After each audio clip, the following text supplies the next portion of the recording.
It's gonna be calming. It's gonna be probably a lot of up-close whispers like this, with just rambling and chatting and all that fun stuff. So hopefully it'll be a nice break.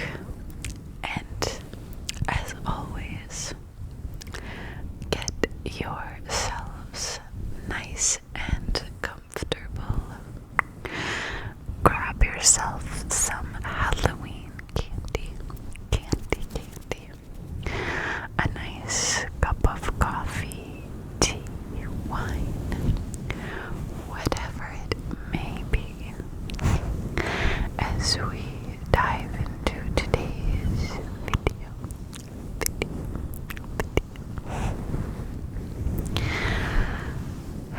So first I'm gonna just ramble a little bit because I can talk for days.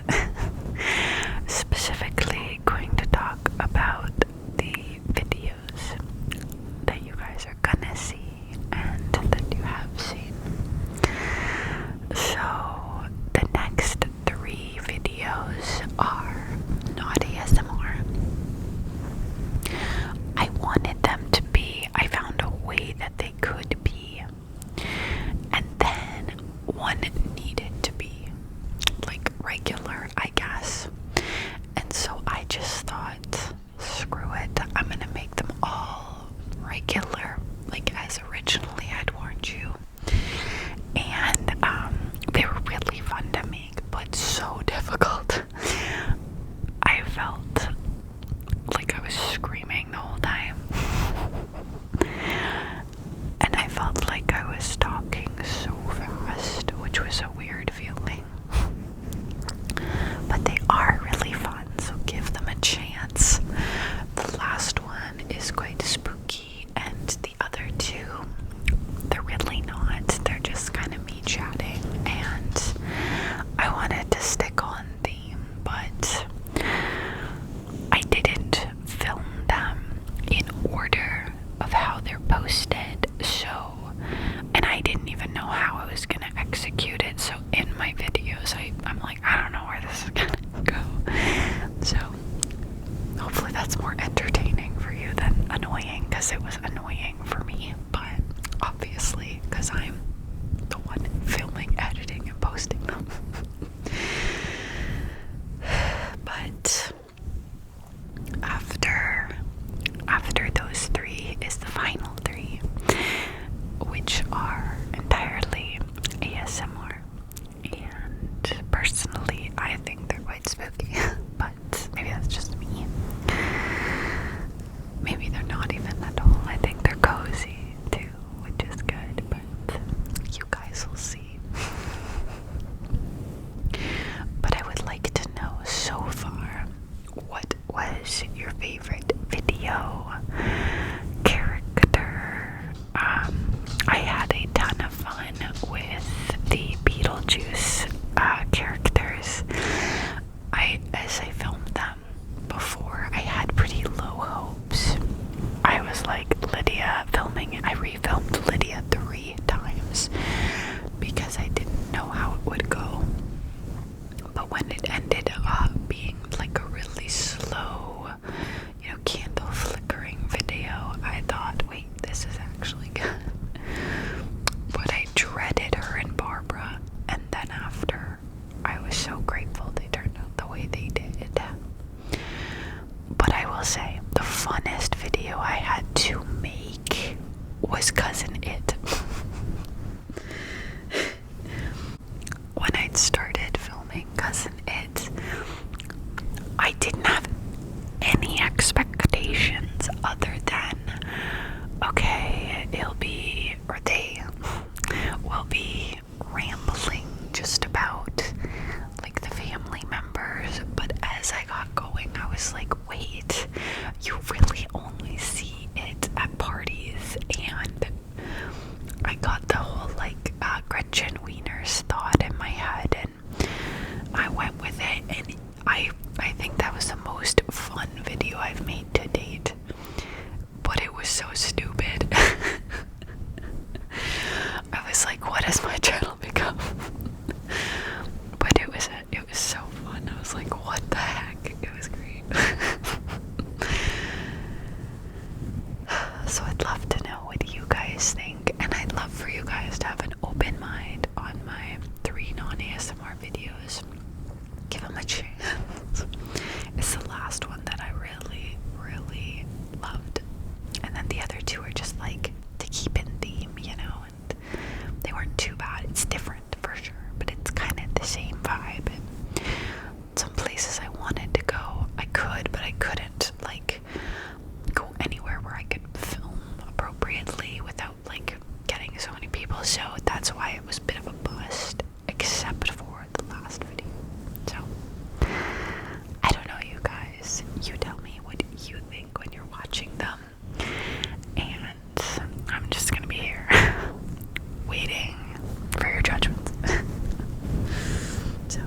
grunge.com website that says the following.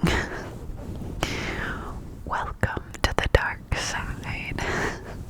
If you're into Halloween, Samhain, whatever it is you call it, today we're going to be talking about many celebrations, traditions that go back 2,000 years.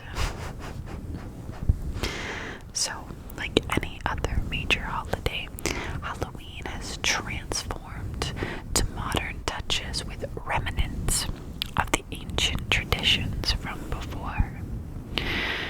That includes a cauldron of crazy, sometimes bizarre, and downright scary stories, which we know. Some of these are truly descendants of ancient times per history, morphing through time and adapting to now fit the present. So are they real? Only you can decide. Read on if you are into ghoulies and ghosties and long-leggedy beasts, as the old Scottish poem goes, to find out more about legendary Halloween tales that still have stood the tests of time. My legs go numb if I sit like that for too long, so I moved down, as I always do in these videos, I swear. Okay, so the legend of Bloody Mary. We all know this one. Mary, the surviving child of Henry the VIII, I think, and Catherine Aragon, whom ruled over England between 1553 and 1558. But history confirms that Mary was already vexed when she took the throne, because some pesky Protestants, managed to instate her cousin, Lady Jane Grey, as queen before Mary had forcibly took the crown. Her first execution order was for the Lord of Northumberland for his role in the attempted coup. There's so much history about Bloody Mary, I never knew. Mary did not stop with him. She also executed over 300 Protestants over the course of her reign, earning herself the moniker Bloody Mary. Wow, okay. So how did her story evolve the modern day legend that uttering her name 3 times in front of a mirror would summon her? Yeah, seriously, I've never, ever... Did you guys know this? I didn't know this weird tale. Okay. So, USA Today says the legend of Bloody Mary may not actually be linked to the Queen of England at all, but a witch who met her and during the infamous Salem witch trials of the late 17th century.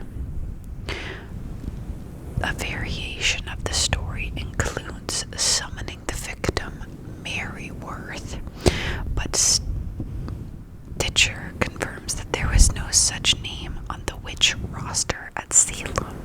There are a lot of other variations of the Bloody Mary story, and alleged results if the chant actually works. Whomever she is, if Bloody Mary actually appears in the mirror, she might reach out and scratch you, pull you across the mirror, or possess you until your mom comes home. I have done it before, like as a young child. I never knew there was so much history behind it. I just thought it was a fun game. How nuts is that, right? Especially that it was like the Queen of England, and so possibly the Salem witch trials version would make more sense to me. But I didn't know that there was ever a queen that they actually called Bloody Mary. So that is interesting. Interesting to me. So the next story is of razor blades in your Halloween apples. So popping for apples has been around Halloween since the days of Celtic mythology. The game was initially a romantic party game where folks threw a marked apple in a tub of water and hoped their true love would successfully grab it using only their teeth. Imagine that's how you met your husband. Yeah, he grabbed my apple. So writer W.H. Davenport Adams added a twist in 1902. The apple skin was then peeled into a long strip, which shaped the initial of said true love upon falling to the ground. Apple poppers in general are lucky to grab an apple at all, especially per Reader's Digest if some maniac had skillfully slid a razor blade inside the fruit. So, an old razor blade in an apple story stems from a 1960s rumor that 20 apples in New Jersey were found to contain razor blades. The story was actually a hoax, which scholars Joel Best and Gerald T. Orucci elaborated on their paper, The Razor Blade in the Apple, the Social Construction of Urban Legends. It is far more scary to think of the nasty germs that you get from thrusting your face in water already filled with people's saliva and bacteria, rather than the thought of a razor blade being put into it. Well, honestly, that would freak me out though, if there was a, rumor going around that people popping for apples put razor blades in there. Like, that would do damage. But if it's a rumor, great. But if it wasn't, pretty crazy, right? The next one is beware of the bunny man on Halloween. Interesting. There was once a crazy man in a bunny suit, according to Medium. He was on a bus from an insane asylum that had crashed. This is giving Halloween Ends or whatever. But anyway, the man escaped and ate rabbits, which he then hung from what became known as Bunny Bridge, before he then turned to gnaw on little children. Although this story originated in Virginia, the 2011 film, The Bunny Man, successfully had spread the legend around the country as a nutbag started eating any human that he came across. Inside Nova says that standing at the Bunny Bridge at midnight on Halloween and uttering Bunny Man, not Buddy, 3 times will bring the maniac's spirit out, and he will slash your throat, then hang you off of a bridge. Sounds like fun. A little more intense to risk than Bloody Mary, guys. I would not do that. There are several variations of this legend, some tales dating back to 1904, but a Virginia historian discredited that and other legends in his paper about the Bunny Man. research spanned from 1872 to 1973, yielding over 550 mentions of him, but nothing fact-worthy other than a couple of 1970 sightings wherein a man in a bunny suit whacked at a car and a private home with an axe. No one was hurt, but does this figure thing really exist? Well, go to the bridge and find out for yourself. No thanks. Not gonna do it. I'm good. Appreciate it. So, the urban legend of the Halloween campus killer. So, what is worse than being killed by a psycho? Honestly, probably being killed by a psycho dressed as Little Bo Peep. A psychic once predicted on a talk show that a Halloween mass murder will happen at a college campus. Sometimes only young women will be the victims, and sometimes the axe or knife wielding killer will be either dressed as Bo Peep or wearing a scream mask. USA, no. It will happen at one of the bigger colleges, or one that starts with a certain letter. Okay. Or one whose colors are orange and black. Or one that is conveniently located near a lake, pond, river, or railroad tracks. This legend has been floating around since the 60s, but it has not actually happened. There are many various versions of the tale, but campus is a perfect place to spread rumors like this. I don't like this one, so a chick came along and was like, oh, that might happen, and here's 20 different versions of how it could happen. Like, any psycho online would just hear that and be like, oh, I'll make that happen. Like, you know, I don't like that one, and it's too broad. It's like, could be river, could be a lake, could be like train tracks or something, could be a school that starts with a certain letter. Well, all schools start with a certain letter, guys.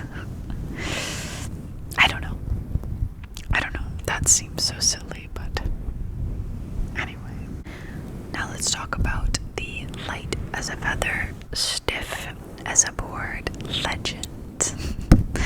Have you guys played this while you were growing up? I definitely did. Well, not a lot, that's crazy.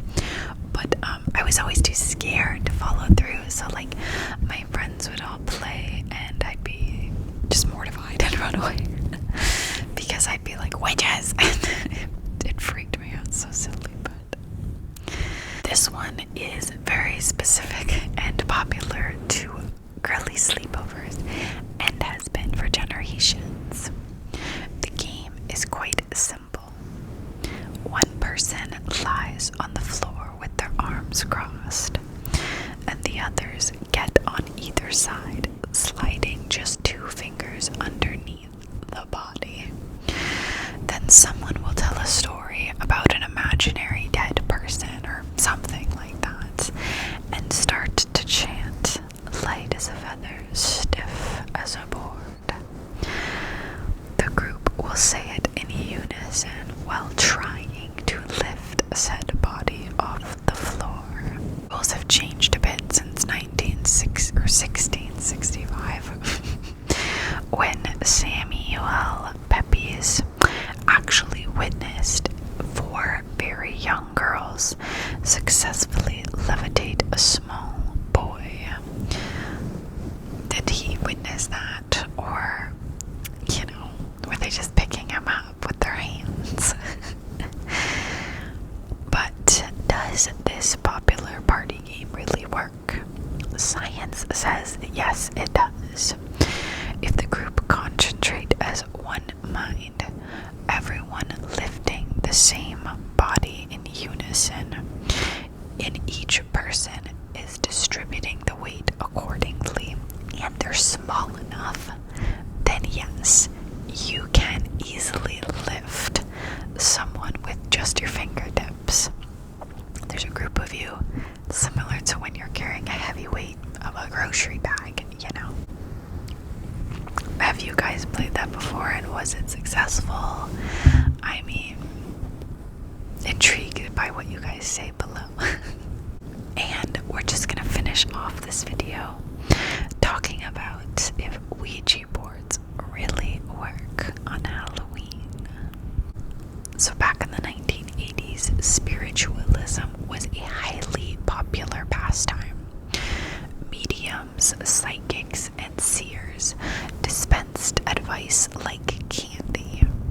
And in 1981, according to Smithsonian Magazine, Kennard Novelty Company capitalized on this by offering Ouija, the wonderful talking board, which could actually be used to summon the dead. Today, certain psychologists believe it can actually work.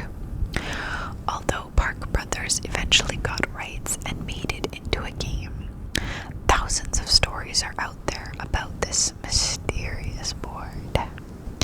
Even the 1973 film The Exorcist is based on the tale of a boy who played with a board.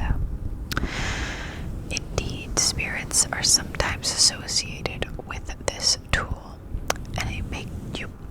and you better make sure to ask the right questions. Stories of possessions, feeling of paralysis, night terrors, and a plethora of other bad things all are the lore of this game. People say that it does work using your subconscious mind, and of course, when that happens, you would then associate it to activities happening